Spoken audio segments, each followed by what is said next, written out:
A primera vista parece un león, y es. Pero tiene la delicadeza del ciervo, la paciencia del gato, la lealtad del perro, la solidaridad de las aves que se ayudan en el vuelo, el sentido del honor del toro de Lidia, que se crece en el castigo, y la inteligencia de los raros hombres que dan prestigio a la condición humana. Gallego tenía que ser. Esto escribió Eduardo Galeano de nuestro invitado de hoy. En otra vuelta de tuerca, Xosé Manuel Beiras.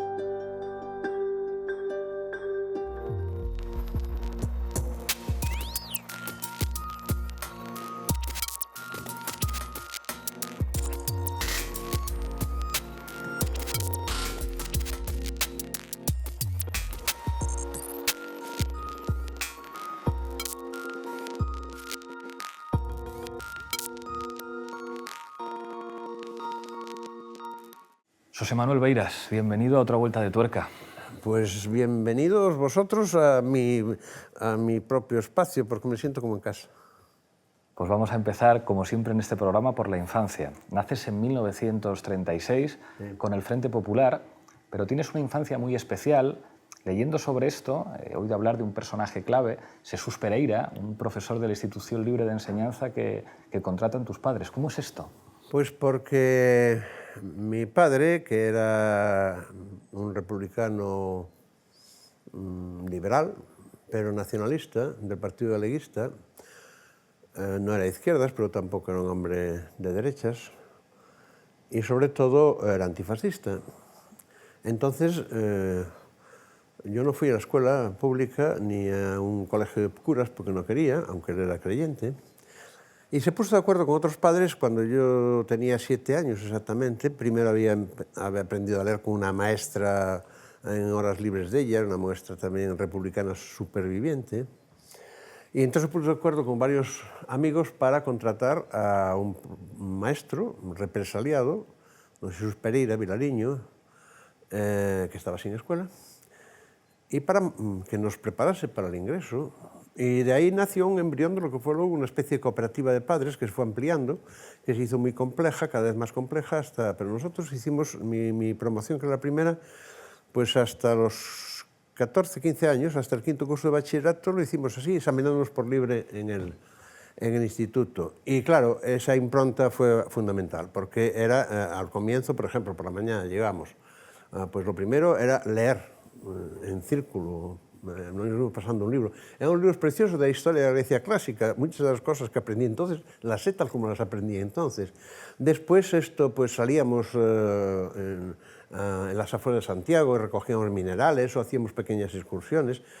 Era realmente el método de los maestros de la República, claro. Sí, fue un factor decisivo para mí. Tu padre militó en el Partido Galeguista. Sí. ¿En qué manera eso te influye políticamente a ti, esa militancia? Me influye en el sentido de que yo fui inculturizado en la tradición, digamos así, en el ambiente de lo que era la cultura ideológica política y también la cultura cultural del nacionalismo gallego del primer tercio del siglo XX. Mi padre era un apoderado, un comercio de paquetería, pero con mucha curiosidad tenía una biblioteca, por ejemplo, de todo lo que se había editado en gallego en el primer tercio del siglo XX. Esa biblioteca hoy está en el Museo do Pobo Galego, porque me la había dejado a mí, pero yo acordé con mis hermanos entrar al museo. Entonces, nosotros aprendimos a leer simultáneamente en gallego y en castellano. Y además llegamos a ser 9 hermanos, ¿no? Mi madre, que era de Vigo, había hecho la carrera de piano, tocaba el piano, de ahí me vino a mí también lo de la música. Tú siempre has hablado de tu madre, de Herminia, como un universo luminoso en tu vida. Absolutamente. Era de una mujer de una enorme inteligencia, de un corazón enorme, y además esto que era suave, era como un bálsamo, pero tenía un cerne, como decimos, una fibra íntima de una enorme reciedumbre. Hay anécdotas de ella que no voy a contar ahora, tampoco nos vamos a entrar en eso, que son increíbles. Una mujer creyente y, por ejemplo, que si por algo el confesor le decía que eso no podía, si no se comprometían a hacerlo, pues no le daba solución, se levantaba y se marchaba. Pero aparte de eso, era una mujer extraordinaria, sí. Hay otra figura tu tío Antón Beiras. Antón Beiras, sí. ¿Qué marca políticamente ese tío que tiene una característica que quizá no tuviera tu padre? No tenía mi padre porque Antón Beiras, que era bastante más joven, unos 11, de Beiras era del año 15, mi padre el 4. Fue de los hermanos el primero que pudo estudiar carrera. Fue médico, oftalmólogo, un gran oftalmólogo, inventor de un gran investigador, haciendo clínica privada como en aquel momento. Inventó un aparato que se llama sinotóforo para la corrección del estrabismo sin operar y que después con un sistema de televisión se llamó el Vigoscopio, financiado por la extinta Caixa de Aforros de Vigo entonces, en congresos internacionales muy apreciado, pero él personalmente él había sido de las mocedades del Partido Galeguista y en su evolución él era un nacionalista pero de izquierdas. Él llegó a ser afiliado al Partido Comunista en los años 50 y 60 y por lo tanto era el nacionalismo de izquierda. Y con él yo tenía una enorme relación, sobre todo a partir de los 12, 13 años, porque yo pasaba los veranos en Vigo y él tenía la clínica en Vigo y tenía un bote de vela muy simpático que íbamos juntos y salíamos mucho y por lo tanto fue el otro componente importante, la referencia fue de los primeros, por ejemplo, de la primera generación, de los primeros que, siendo de los profesionales liberales, digamos, de gente de la clase media ilustrada, en Vigo, pues a los hijos, final de los años 40, se les hablaba gallego nada más, ¿no? Y decían, son os fillos do Dr. Beiras. Eran una especie de elemento de circo en una sociedad viguesa porque niños que hablaban gallego les hablaban a gallego sus padres y sus abuelos, ¿no? Fue un ejemplo de ética impresionante. Murió muy joven, con 50 y pocos años, en el año 68, pero fue una... En el año 52 empiezas la carrera, pero empiezas Derecho, aunque a ti te gustaba la música, te gustaba la literatura y la arquitectura. ¿Por qué Derecho? Porque éramos 9 hermanos y yo era el mayor, y porque realmente a mí la música ya había decidido que no, porque aquello no podía ser. Aunque seguí estudiando piano a trancas y barrancas. Yo a los 12 años ya había examinado el sexto de piano, pero el conservatorio elemental. Después seguí, el octavo nunca me llegué a examinar. Pero quería hacer arquitectura. Y incluso estuve aprendiendo dibujo en la Escuela de Artes y Oficios de Santiago. Pero después había un problema, y es que yo no podía estudiar fuera de Santiago, a no ser que tuviese el coraje, que no tenía, de lanzarme, ¿no? Con 16 años, terminé el bachillerato con 16 años, entré a la universidad y no tenía el coraje de decir me voy, me busco la vida, trabajo, etcétera, por ahí. Hay un momento fundamental en tu vida, que es el año 57, cuando el Grupo Galaxia, que ahora hablaremos de eso, te financia... Tú sabes todo, ¿eh? Nos hemos preparado mucho. Te financia una estancia en París, en la Sorbona, y llegas a un París de la Cuarta República muy especial, donde ya Argelia e Indochina significan algo crucial para Francia. ¿Cómo eso, unido al interés por la economía, empieza a configurar la cabeza de ese Beiras en el año 57-58? Lo que hicieron fue darme una bolsa que me dijeron para irme a Francia, haz lo que quieras. Y entonces yo lo que pasa es que me encuentro en París y por una parte sí, me inscribo en la Facultad de Derecho y Ciencias Económicas todavía, en el segundo ciclo, pero no lo hago de una forma muy reglada, por ejemplo, sigo los cursos de los Marchal, André Marchal, de la Escuela Socialista Francesa, ahí vienen los sistemas y estructuras económicas, que es mi vocación después, pero, y otras cosas. Pero al mismo tiempo, en la Sorbona, en lengua y literatura, tuve un profesor fabuloso que era un ciego, y Monsieur Listeron, me acuerdo perfectamente el nombre, ese ciego, que venía a las clases con su mujer, lo acompañaba, leía los textos en braille, ese ciego había sido correo y enlace de la Resistencia, siendo ciego, precisamente. Bueno, pues, y después me interesa todo. Conciertos, música, teatro, etcétera, ¿no? Es el momento de María Casares, de la Cruz de María Casares. Yo recuerdo la María Casares, la Fedra de María Casares con Jean Vilar en el TNP. Date cuenta de lo que son los nombres de las cosas. En el París de ese momento, una de las compañías de teatro, en el Teatro Sello, oficial del Estado, era Teatro Nacional Populaire. Jean Vilar, ¿das cuenta? Hoy, ¿quién pensaría que desde un gobierno se hiciera un Teatro Nacional Popular? Es tremendo. Bueno, María Casares, la Fedra, pero Jacques Philippe, etc.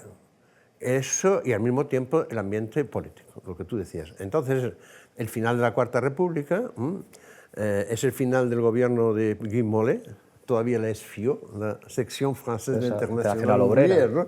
Que no era el Partido Socialista hasta Mitterrand, y Mendes France, ¿no? Y todos los cristos, porque yo tengo panfletos guardados de los que se lanzaban en el barrio latino, ¿no? Toda la guerra, sobre todo la guerra argélica empezaba y la guerra de la Indochina, que era la fase final, pero claro, que después se convierte en la guerra de Vietnam. Pero sobre todo ese universo absolutamente, por ejemplo, la Rive Gauche todavía es la Rive Gauche. El libro ese precioso de Herbert Lotman, ¿no? La Rive Gauche, que es una maravilla. Bueno, pues yo lo veía perfectamente, lo he vivido, sí. Yo tengo en ese momento 21 años, no, 21, 22 hasta 23. 21 cuando me voy. Yo no soy un joven que está desconectado de todo en la España franquista, no, porque estaba en unas movidas, pero es un universo completamente distinto. Y yo de pronto descubro que hay un mundo ideológico, cultural y político de tipo que no existe allá. Hay una cosa que creo que descubres allí y es el significado del colonialismo. Y digamos, o sea, es también la época en la que Frantz Fanon escribe Los condenados de la tierra, y eso tendrá una influencia fundamental en tu manera de entender la particularidad nacional de Galicia, que seguramente lo diferencia de Cataluña y Euskal Herria en el marco del Estado español, y que aparece en un libro que será fundamental, antes lo hablábamos off the record, o Atraso económico de Galicia, que de alguna manera recuerda pues, la teoría de la dependencia de Gunder Frank, pero para entender la historia política y económica de Galicia. ¿Cómo te marca eso? Eso me marca fundamentalmente. Primero, hay una primera fase en la que lo que me marca es el problema de Argelia. La primera vivencia que yo tengo de lo que significa el problema colonial y la tragedia del problema colonial y su repercusión en la propia metrópoli es la de Argelia, ¿no? Ese momento es, por ejemplo, el momento en que se dan las polémicas entre Camus y los artrianos, precisamente por la posición de Camus, que al fin de cuentas es un pied noir, ¿no? Claro, pero que es completamente comprensible. Frantz Fanon, que es el libro que conozco, antes que el libro de del retrato del colonizado de Manuel, ¿no? Ese es algo posterior, pero en cambio hay algunos, el libro de Memmi, del retrato del colonizado, tiene un precedente en artículos publicados precisamente en la revista de Sartre, y es de esos años, de 57, en plena guerra de Argelia. Entonces hay tres elementos cruciales. Uno, lo que es la cultura europea abierta a, no la cultura de la derecha, sino la cultura de la tradición de la segunda ilustración. Yo te mandé un SMS, ¿recuerdas? Cuando fue ahora el colegio, dije, me alegro de que sigáis el hilo final de la segunda ilustración. Claro, la primera era de 17, 18, y la segunda es la del 48, del 848, del marxismo y del anarquismo también. Bueno, entonces, eso por un lado. Por otra parte, la realidad de cómo no se entiende en una metrópolis el problema colonial, ni siquiera en buena parte de la izquierda. ¿Vale? Y eso es lo que en Galicia estaba pasando también, ¿de acuerdo? Y ainda seguiría pasando durante bastantes años. Y finalmente, el marxismo. Pero el marxismo, en esa primera etapa, el marxismo para mí es un ingrediente que me sirve de nutrición, pero todavía no soy marxista. Cuando continúo, después ya en los años 60, cuando me pongo a trabajar sobre mi proyecto de tesis, imagínate un rapaz que en el año 1960 llega a Madrid y va con los grandes popes de la economía de entonces y le dice, yo quiero hacer una tesis sobre los factores de desarrollo de la economía. Y le dice, ¿pero qué es eso? Claro, claro. Pues de ahí, del trabajo de recogida de material, etcétera, en los años que estuve en el famoso César Carlos, 3 años y pico, trabajando en recogida de fuentes directas, de ahí sale material que va a servir para mi tesis doctoral, que al final se reduce a la etnografía, pero el estudio de la demografía gallega desde 1900 hasta 1960, con las fuentes originales de los censos. Después, un libro del año 65, publicado en el 66, para un premio que habían convocado los emigrados todavía exiliados republicanos en la Casa de Galicia de Nueva York, con una serie de un aparato estadístico muy impresionante. Y todo eso acaba desembocando pues, en el año 72 en un atraso económico, reformulado, pero es una síntesis, es un proceso de elaboración y que corresponde para y paso al proceso de maduración de mi propia visión, con todos esos ingredientes que tú decías y a los que yo acabo de referirme.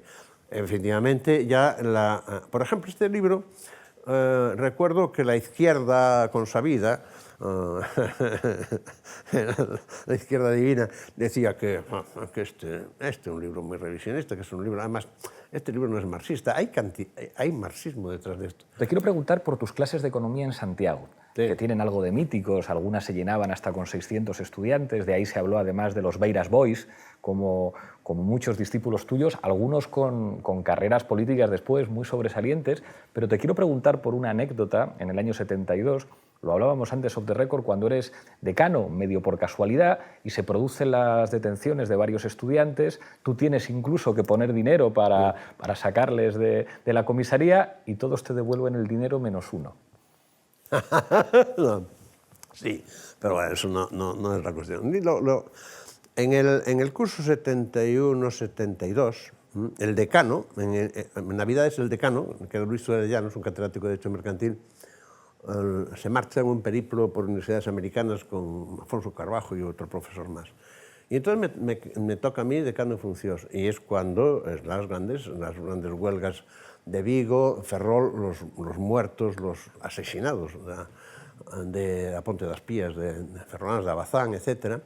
Y toda la movida de la universidad, ¿no? Y la facultad nuestra estábamos en Fonseca, no en la facultad nueva todavía, y por detrás daba a una plaza que llama Campo da Leña, que tiene de un lado el cuartel de los grises, que era la policía de entonces, la policía de los guardias, claro, y enfrente la comisaría. Y entonces, como los despachos nuestros estaban en la parte que daba eso, yo había montado piquetes de estudiantes que se relevaban vigilando a la policía. Y cuando la policía había movimiento, entonces cerrábamos las puertas de la facultad, en donde había mítines, donde había ciclos de conferencias auténticos mítines, etcétera, etcétera. Y se cerraban, pero nunca consiguió entrar la policía. Y entonces empezaron a detener estudiantes. Y entonces yo fui el primer catedrático que se plantaba en la comisaría y decía que yo avalaba a aquel chico, alguna chica también, que yo avalaba. Y el desconcierto era tan grande que en principio funcionó, hasta que se repite y llamaban a Madrid y decían, de eso nada. Entonces lo mandaban a la Falcona, que era la cárcel, detrás del concello, en la plaza del Obradoiro. Y entonces yo ponía... organizamos una colecta para pagar las multas, pero no llegaba. Y entonces yo puse dinero de mi propio. Hubo un momento en que tuve que pedirle prestado a mis padres, porque me había gastado el sueldo. Pero, por ejemplo, multas de 25.000 pesetas en aquel momento, yo ganaba 30 y tantas mil de catedrático, que era mucho. Y hubo una, sí. Te lo digo, sí. A ver, caballero, pero no, el hecho no es que no me lo olvides, el hecho es que no entiendo cómo una persona que pasó por aquello y que después fue del Partido Comunista, bueno, fue en el año 76. Yo estaba en Cambridge con Raúl Iturra, que era un exiliado chileno que yo había cogido en Santiago, y había estado antropólogo, tipo fabuloso. Estaba en Cambridge con él cuando Emilio Pérez Touriño aterrizó en Cambridge. ¿En dónde estaba? Cuando Touriño era del Partido Comunista también. Sí, en ese momento sí. Y fue allí donde fichó Abel Caballero en el año 76. Después se pasaron todos al PSOE. Yo tuve como profesor convidado a Ernesto Laclau. Cuando llegó de Argentina se fue a Norteamérica. Justo coincidió que acababa de ser la primera promoción, y yo creo que en Essex, que donde fue él... Que era un Laclau que era todavía muy marxista, que tenía la polémica aquella no con André Bunde Frank. Laclau final. Nada que ver. Tú sabes que la Laclau final, de la fase final, en el año 2007, tal vez, por ahí, 2005, 2006, no estoy seguro, me llama el presidente del Consejo de Cultura Galega, que es un catedrático de Historia, Moncho Villares, Ramón Villares, me dice que convidaron a Ernesto Laclau a dar una conferencia y que le preguntó por mí. Y entonces, pues resulta que dije, bueno, ¿qué? y cenamos juntos los tres. Y al día siguiente yo estuve en el hotel con Ernesto Laclau charlando bastante tiempo. Incluso él me propuso, como él seguía en contacto con universidades argentinas, no, a ver si te llevo allá y no sé qué, no hubo nada de eso. Pero ya era un Ernesto Laclau bastante distinto, yo seguí bastante su obra, pero el Ernesto Laclau del año 73, que yo creo que es cuando 73, 74, cuando él estuvo allí, yo aprendí mucho de él. Incluso hay cosas en algún ensayo mío, por ejemplo, un ensayo bastante grande sobre los ciclos de la migración gallega, que utilizo Laclau porque coincidían los ciclos de la migración gallega a América Latina con los ciclos económicos de lo que era la economía de exportación de productos básicos y la formación de mercados internos, concretamente de la economía argentina. ¿Sí? Te quiero preguntar ahora por la política. En aquellos años hay dos formaciones políticas claves para entender la izquierda galega. Una es la UPG, nacionalistas y comunistas, y otra es el Partido Socialista de Galicia, que, como apuntabas antes, tiene una evolución de ser un partido más o menos socialdemócrata a ser un partido marxista y al mismo tiempo con una comprensión de la realidad plurinacional que seguramente otros socialistas, con la excepción de Cataluña, no tenían en el Estado español. Mira, la clave brevemente es la siguiente. Hay una figura que se llama Ramón Piñeiro, de la que se habla mucho, no creo que sea muy conocida fuera. Ramón Piñeiro es el equivalente en Galicia de un Jean Fuster, por ejemplo, en Valencia. Lo que pasa es que Fuster era mucho más de izquierda, yo conocía a Fuster bastante.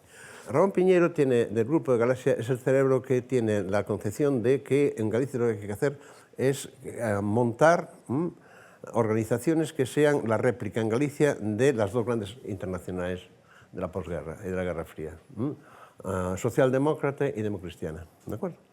Entonces él es inspirador de la creación del PSG, Partido Socialista Galega, en el año 63, gente muy joven como nosotros. ¿Qué pasa? Que, en cambio, un sector mucho más a la izquierda de la Mocedade, donde se había montado el Consejo de la Mocedade, que había nacido y había roto casi inmediatamente, son los que montan la UPG al año siguiente. Bueno, el Partido Socialista Galega entonces nace inspirado por la visión de Piñeiro. Pero ¿qué ocurre? Que nuestra propia práctica y nuestra propia evolución lógica nos lleva a ir viendo que cada vez eso es menos adecuado para el país. Y yo, desde luego, de una manera muy clara, y otros amigos, ¿no? Y lo que da lugar es que a final de los años 60 se hace una reformulación de los principios que la redacto yo, y entonces ahí ya es un socialismo marxista, claramente, declaradamente marxista, democrático, pero claro, el marxismo fue democrático, ¿eh? El socialismo democrático, la socialdemocracia es la del siglo XIX, ¿no? La auténtica. Y esto también con elementos de lo que es la visión de Galicia como colonia interior. Esos son y eso es una radicalización que rompe con el esquema anterior y que es lo que da lugar a que el PSG de los años 70 sea un partido que juega en el espacio nacionalista, es una de las piezas del Consejo de Fuerzas Políticas Galegas pensado para la ruptura democrática, que luego revienta, es uno de los contingentes que se integran en la Asamblea Nacional Popular Galega, la NPG, que participa en los embriones de sindicalismo obrero como el SOC y después la ING, sobre todo el SOC inicialmente, en las comisiones labregas, etc., pero es un partido de cuadros. Tiene un enorme prestigio, pero no tiene, en cambio, la capacidad de movilización, no tiene la red de bases que llega a tener la UPG y que, por supuesto, tenía el PC, porque en Galicia el PC era fundamental y comisiones era fundamental. El final de los años 70, lo que se llama transición, tiene diferentes víctimas y tú has señalado muchas veces, digamos, que el proceso de construcción autonómica tiene como víctima las naciones sin Estado en España y al mismo tiempo el éxito del grupo de sevillanos que habían preparado el golpe de Estado dentro del PSOE en Suresnes, digamos que son capaces de hegemonizar a los diferentes sectores y los diferentes partidos socialistas y eso tendrá que ver con los éxitos de algunos y los fracasos de otros. Eso también tiene que ver con el inicio de una etapa difícil, oscura en tu vida. ¿Qué recuerdos tienes de esos finales de los años 70? Bueno, la etapa es lo que yo hice una crisis realmente, por muchas razones. También había comentos personales de mi relación de pareja, en mi relación con... Hay un factor que incidió bastante en nosotros. Yo se lo digo a la gente de ahora que tiene unos 30 y muchos, 40 y pocos años en Galicia, en las Mareas, y en la propia Nova, y en Podemos de Galicia, Yo les digo con frecuencia, no tanto como con frecuencia, pero les digo, mira una cosa, es la hora de que vosotros os hagáis cargo del asunto. Porque a mi generación, cuando teníamos esa edad, nos tocó no solo no tener ningún mentor, sino que los mentores nos habían traicionado y estaban en contra, y nos hacían la guerra. Que eso fue terrorífico, ¿no? Toda esta gente que luego descubre que estaba en Alianza por la Libertad, lo que aparece en el libro ese fabuloso de la política cultural de la CIA durante la Guerra Fría, todo eso está... La hostia, ¿no? Que yo tenía mucha relación con ellos, por razones porque yo era yerno de García Sabel, claro. Que llegó a ser del gobierno, estaban preparando todo un cambalache, situando a un Fernández Albor que había estado en la Luftwaffe, la División Azul, médico cirujano, de presidente de la Junta con la Alianza Popular de Fraga, meter a Ramón Piñero en el grupo de independientes del PSDG-PSOE, que se creó para suplantar al PSG, y robarle las siglas en la primera legislatura del Parlamento de Galicia, y a García Sabel, delegado del gobierno. Y todo eso es la situación que estamos. Y senador por designación real, ¿no? También. Pues senador por designación real, sí. Bueno, todo eso es cierto, pero sobre todo hay una cosa muy importante. Aparte de mi crisis, que duró 3 o 4 años, estaba en el dique seco absolutamente, por eso digo que nací 2 veces, también me sirvió para después nacer con mucha más inmunidad, con anticuerpos fuertes, mucho menos hamletiano, y para ponerme al mundo por montera. En los años 60 soy un hombre tan libre, que me importa nada lo que piensa la gente, me importa nada mis anteriores, lo único que me interesa es mi relación con aquello en lo que creo y con la gente en la que creo. Entonces soy una... Eso es lo que un poco explica el fenómeno Beiras de los años 80 y 90, ¿no? Es un poco eso. Eso está asociado al bloque también. Háblame de eso. Absolutamente, claro. Porque en los años 70, a mí lo que me parece que es terrorífico es que haya una traición tan jodida dentro de todo el espacio, digamos, del antifranquismo. Vamos a ver. Yo conozco a Felipe González personalmente antes de Suresnes, porque yo había participado, no solo yo, pero no fundamentalmente yo, cuando Pablo Castellanos convoca la Conferencia Socialista Ibérica. Y eso coincide entre el atentado, bueno, el ajusticiamiento de Carrero Branco, digámoslo así, y la Revolución de los Cravos portuguesa. Bueno. Entonces, en esa fase, yo recuerdo perfectamente en la sede del Partido Socialista francés, estando Jospin, recién elegido secretario de organización, Pablo Castellanos, Alfonso Guerra y yo. Y Pablo Castellanos dice, habrá que cambiar muchas cosas, incluso las siglas. Pablo estaba a favor de reorganizar el socialismo teniendo en cuenta las naciones sin Estado y en forma de federación de partidos, no un partido federal. Bueno. Pero ¿qué pasa? Y yo conocí a Felipe González en esa etapa, cuando aparece él, pero luego, ¿qué ocurre? Realmente Felipe González fue un esquirol. Yo creo que el lenguaje del mundo obrero, del movimiento obrero, hay que recuperarlo. Un esquirol es un esquirol. Y lo que acaba de hacer ahora ya es mucho más grave, pero que va en la línea de lo que fue en los años 70. Porque se puede hacer una cosa de esas si se considera que es la manera de poder burlar al toro. Y bueno, pero claro, pero si haces eso y luego empieza el siguiente paso, hay que renunciar al marxismo, el siguiente paso es que hay que meter en la OTAN, evidentemente mira, no era una operación de distracción.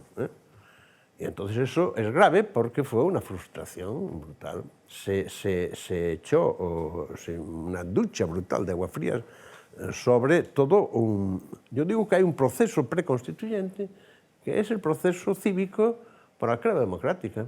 Y eso era impresionante. Mira, en los años entre el 75, 76 y el 80 no se hablaba de fútbol nada más que la gente que realmente le gustaba el fútbol, los aficionados de verdad. No se hablaba de fútbol. No se veían los partidos de fútbol en que televisasen algunos. Bueno, era la política en el puesto de mando, como decía Lenin, pero a nivel popular. Y eso fue una frustración brutal. Y ahí nació absolutamente mal nacido el actual régimen y estamos pagando. Y por eso esta última situación es un poco cerrar el ciclo, ¿no? Y entre tanto, pues yo cuando salgo del marasmo personal, me proponen la reformulación del nacionalismo frentista, por lo tanto, de lo que era el BNPG y la NPG, el Bloque Nacionalista Galego, sí, yo participo. Y ahí el Bloque es pionero, porque es una organización de afiliación individual, pero que incluye partidos que no tienen que desaparecer y que pueden tener sus congresos, pero los órganos del frente, de esa organización de afiliación individual, son órganos elegidos, funciona por asambleas, elegidos por las asambleas, por los militantes en condición de miembros afiliados, militantes de la organización y no de los partidos. Y por lo tanto, no en principio por cooptación. El problema es si a partir de un determinado momento deriva hacia la cooptación. Y eso fue lo que pasó entre el 99 y el 2003 y fue absorbido por el régimen. Una organización nacida como herramienta de un proyecto rupturista se encuentra con que primero decide que no se puede trabajar políticamente al margen de las instituciones de un régimen que de momento está consolidado. Por lo tanto, no hay que dejarse excluir del Parlamento de Galicia. Después, no hay que dejarse excluir de las Cortes. Y empieza en los años 90 el gran ascenso electoral. Hay debates que vosotros acabáis de tener que para mí me sirvió de mucho para hacer mi lectura de esos debates y mi posición en la experiencia del BNG de los años 90.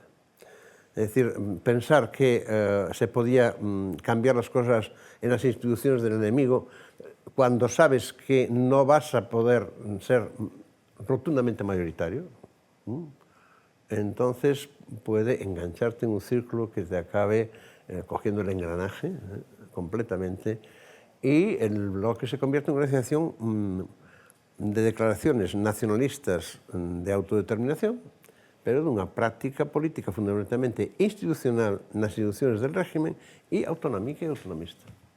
Y eso revienta. Y reventó entre el año 99 y el 2003-2005. Entre 2003 y 2012, paralelamente a la experiencia de los irmandiños, que será clave para el surgimiento de ANOVA, digamos que empiezas a participar también en los movimientos altermundialistas. Y yo creo que eso, digamos, te da una visión sobre lo que está ocurriendo en el mundo y sobre lo que, pues bueno, había ocurrido en el Estado con las movilizaciones contra la guerra y después con el movimiento 15M, que seguramente muchos sectores tradicionales de la izquierda no tenían. O sea, ¿qué recuerdas de esa experiencia paralela, de seguir trabajando en Galicia en un espacio mucho más discreto, que es el grupo de los irmandiños, y al mismo tiempo participando en los foros sociales mundiales? Yo me reciclo y lo llevo a las ponencias políticas de las asambleas nacionales del bloque de entonces, la primera del 2003 o así. Recuerdo que algunos de la UPG decían, bueno, pero eso refunfuñaban y decían, no, pero hay que... Y lo fundamental es que yo ahí lo que veo es lo siguiente, cómo está haciendo crisis toda la superestructura jurídico-política de democracia disque representativa de los regímenes del sistema, está haciendo crisis, perdiendo su credibilidad y su funcionalidad en gran medida. Y lo que está emergiendo es lo que luego políticamente, ¿en dónde llega a llevarse a cabo? Pues en Bolivia, pues en Ecuador, en el Brasil de Lula, etcétera, etcétera. ¿De acuerdo? En la Venezuela de Chávez es completamente de coña. Hay que ser ignorante o muy perverso para decir de Venezuela lo que está diciendo, cuando los nadies que decía Eduardo Galeano, ¿quién convirtió a los nadies en ciudadanos? Fue el chavismo. ¿Quién está diciendo que ahora que... Pero vamos a ver si, por ejemplo, cuando un 30% de población que no podía ni comer, puede comer, puede tal, evidentemente la demanda aumenta de una manera, y si los que controlan el suministro hacen el cerrojo, entonces saltan las crisis. Pero todo ese proceso viene de los foros sociales mundiales en conjunción con lo que está cambiando y que llega a Europa con retraso. Pero llega. Y ahí es cuando aquí ocurre lo del 15M, las plazas, etcétera, etcétera. Para mí eso es algo que lo único que me sirve es un balón de oxígeno. También aquí por fin empieza esto, lo que yo estaba viviendo y después ya como miembro del Consejo Internacional del Foro Social Mundial en la sección de estrategia, que era muy interesante. Pero también me sirvió de lección lo siguiente. Yo estaba percibiendo como el proceso de los foros y de lo que nutría los foros, que eran las redes de organizaciones a nivel local, continental, mundial, estaba en la sociedad civil, no conseguían catapultar eso en la instancia política fuera de los casos que acabo de decir y alguno más, ¿no?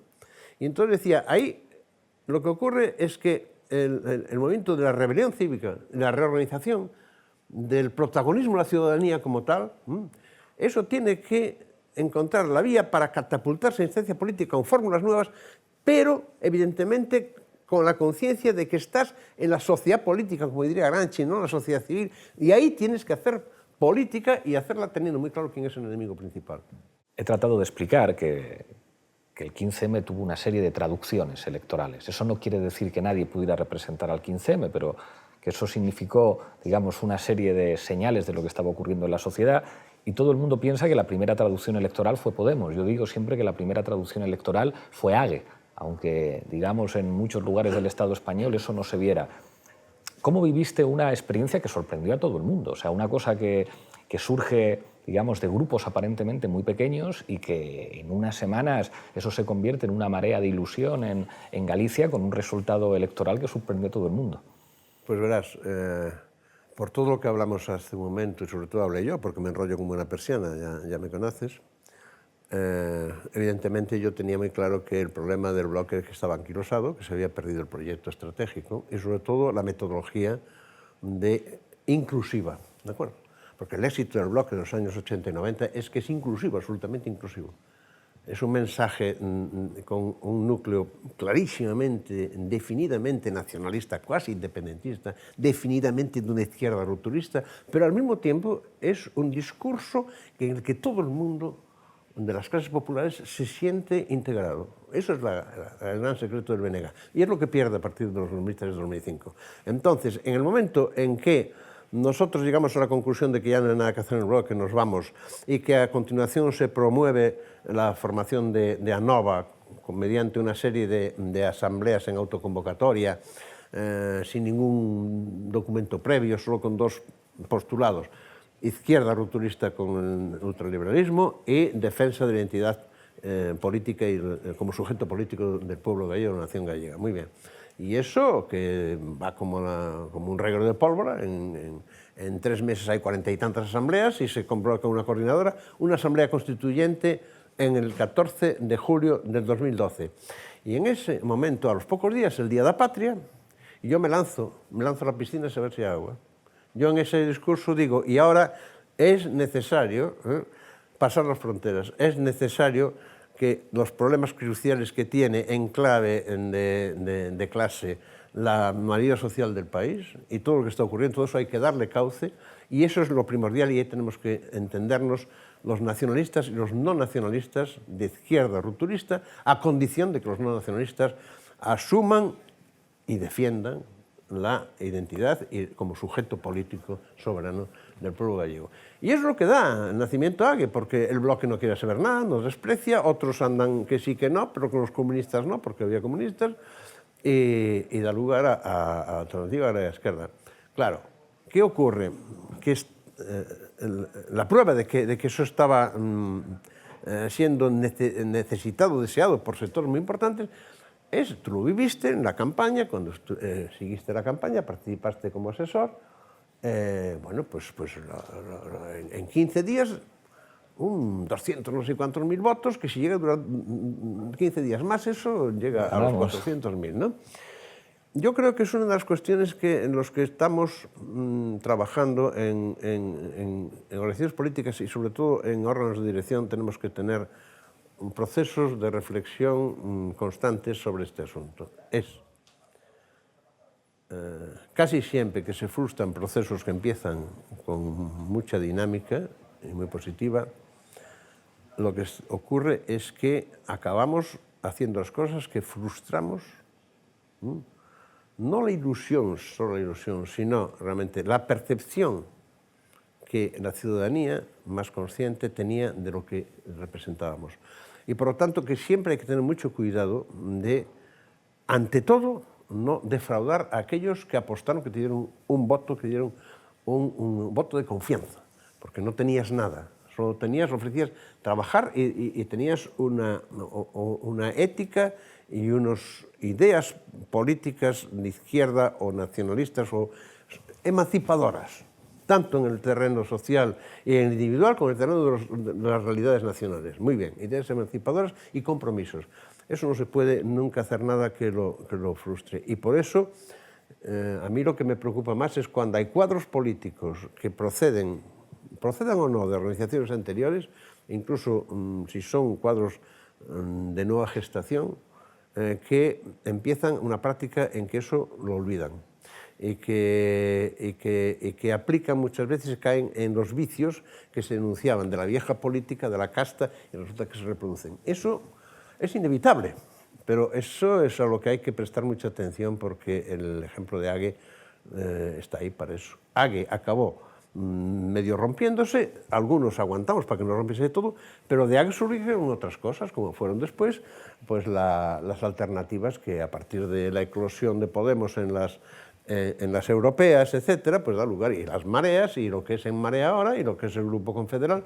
Y yo creo que eso lo que es fundamental es que tenemos siempre muy claro, hay un enemigo principal, ese enemigo es muy poderoso, y hay una gente que lo está pasando muy jodido, muy mal, unos segmentos de clases populares que lo están pasando francamente mal, que son aquellos a los que nos referimos siempre, y es nuestro primer deber anteponer esas dos cuestiones a cualquier otra.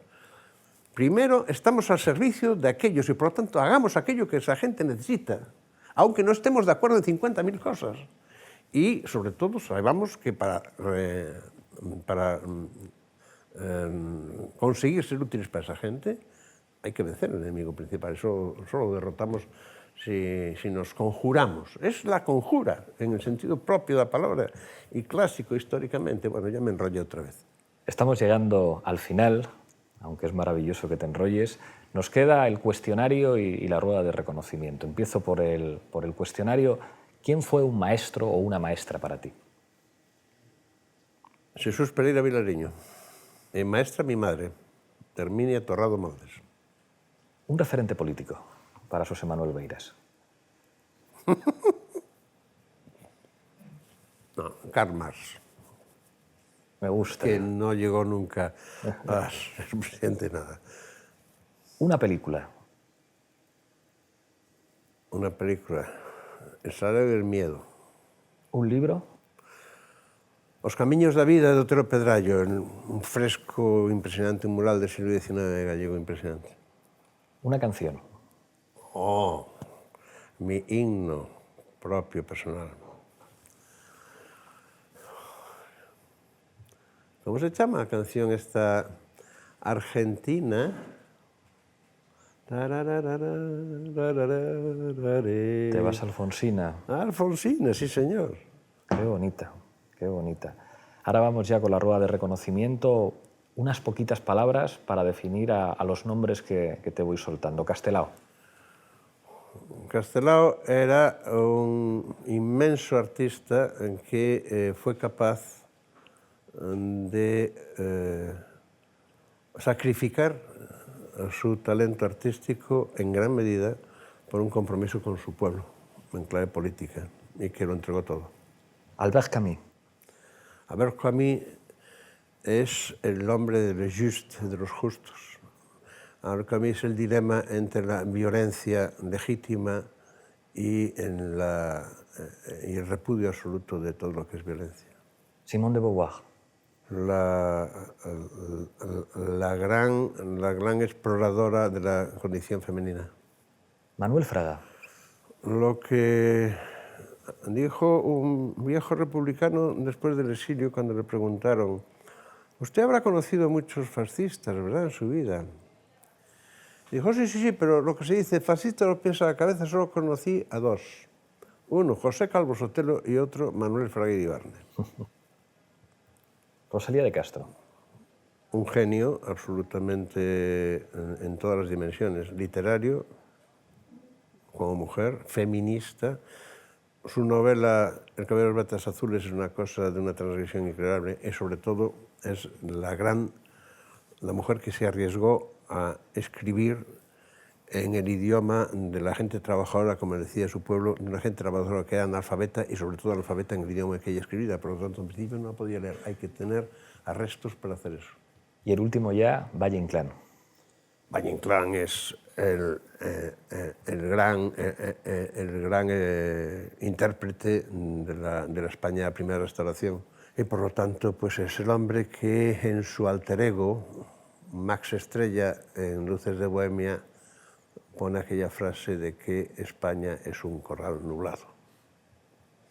Ahora sí que llegamos al final. Te entrego, José Manuel, la taza de la tuerca. Hay que cogerla con la mano izquierda, mirar esta cámara de aquí y brindar por lo que quieras. Pues brindo por la tuerca, pero brindo sobre todo por Pablo y por mí. Hay que ser un poco egoísta a veces. ¿Verdad que sí? Muchísimas gracias.